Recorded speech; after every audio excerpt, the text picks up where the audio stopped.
Hey guys, good morning. Just doing my morning routine setup. Taking a look at the open for the YM and NQ. We're at 25,727 right now on the YM, so I'm just putting in a preliminary kind of a range in which it's going to open.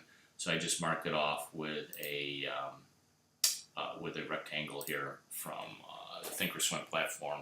Just kind of give me an idea where it's going to open. Same for the NASDAQ here. I have this set so on my settings, if I go into the futures contracts, I do not show the extended trade sessions as I've shown you before in the videos. I don't really want to see what's going on because market timers, supply demand, and the strength index are only available during market hours when the up-down volume and the advancing issues, declining issues are available. So that's what I've got set up here for this morning. I am long the YM, short the NQ already. I entered that position last night. Market timers review for the week. The buys for the week is up for the YM and down for the NQ. So I'm just going to give that a shot. One of the scripts that I've been working on is a P&L script just for the YMNQ. A member of Tradingology in the membership site for HLOM1 did a P&L for the total market trade, which is ES, YM, NQ, and RTY. And I modified the script to do a P&L for just the YMNQ trade. You can see I'm down $115, and that's exactly what is showing up here. So it tracks my P&L pretty well. In any case, what I'm going to do is I'm going to pause the video. We'll come back here. It's still about an hour before the open. We're at 8:30 a.m. Eastern Time.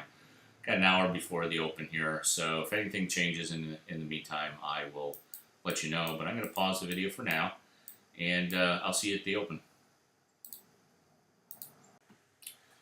Sorry about that. I forgot to hit the resume button. Okay, so we're just a few minutes into the open, about 8 minutes or so. The spread has continued to widen. YM is up, NQ is up, but YM is outperforming NQ by quite a margin here. And our position is making money. And that's about all there is to it. It's pretty simple.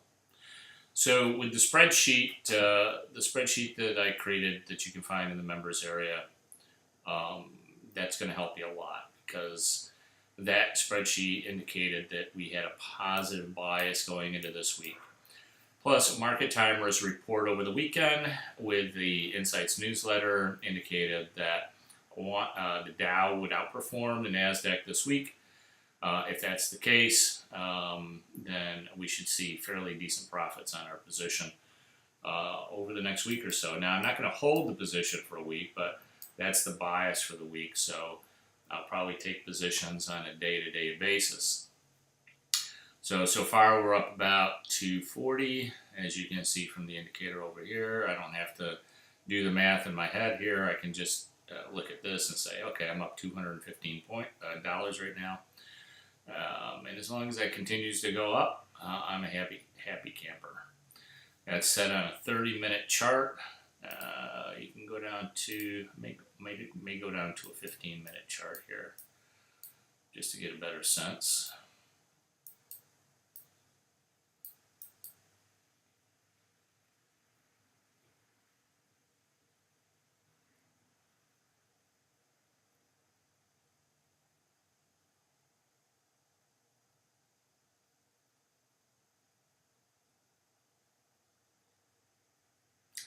But this is about as easy at trading as it gets. It really is. It's just like, I mean, they're just like, $100 bills just laying on the sidewalk, and you just go pick them up. All right, I'm going to pause the video again here, and we'll come back when I'm ready to exit the position. Okay, so we're up about 450 on our position. YM is positive. We're making profits on both sides of the position, which is not typical. I should tell you that. It's not typical, but when it does happen, it's awesome. And so we're up 525. That's pretty good. And the spread now has gotten pretty close to that 50% mark. We'll see if it has a little bit more legs to it. I'm going to go down to a 5-minute chart here now. This thing's moving pretty good.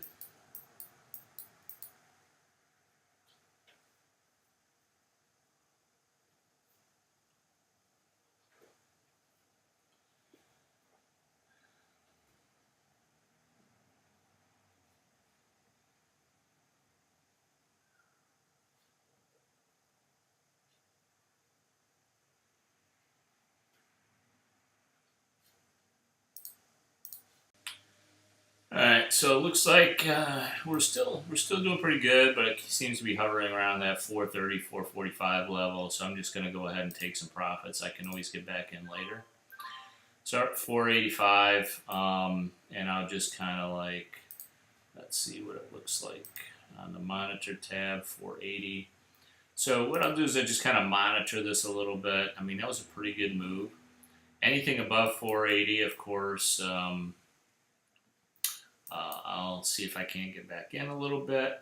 But, I mean, this was a really, really nice move. And we've only been in the position now. Well, I started it yesterday, but from the open, 15 minutes. All right, guys, hopefully that was helpful. Maybe we'll get a chance to do some day trading as well here. Let's take a look at those positions, see if we can't do something here. We've got the first 5-minute chart open. And that's the first 5-minute bar, and this is the first 5-minute bar for the NASDAQ.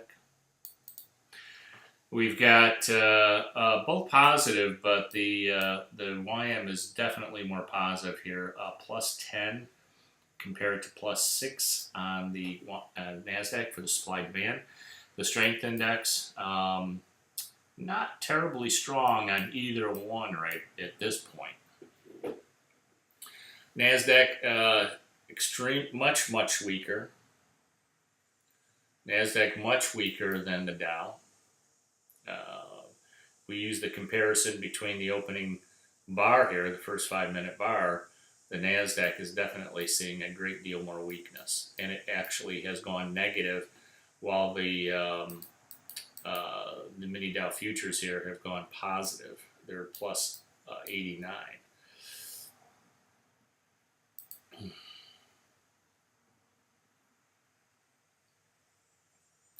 Somebody asked me on a day trading position, if, let's say, this opened up really, really strong like it did today, plus 10, would you take a long position immediately upon the open? No, I would not. On day trading positions, I never enter a day trading position before about 9:45, between 9:45 and 10 o'clock. I want to see how it opens. I also want to see the strength index. So it's not just the level of the supply demand, which is like at 10 right now, or just slightly above 10. But I also want to see the strength index. So if the strength index is continuing to move lower while the supply demand is going up, then I don't want to take a long position. I'm just going to kind of wait here to see if the strength index is going to keep up. Okay, guys, well, thanks very much for joining me. I appreciate it. And I will see you tomorrow in the live trading session.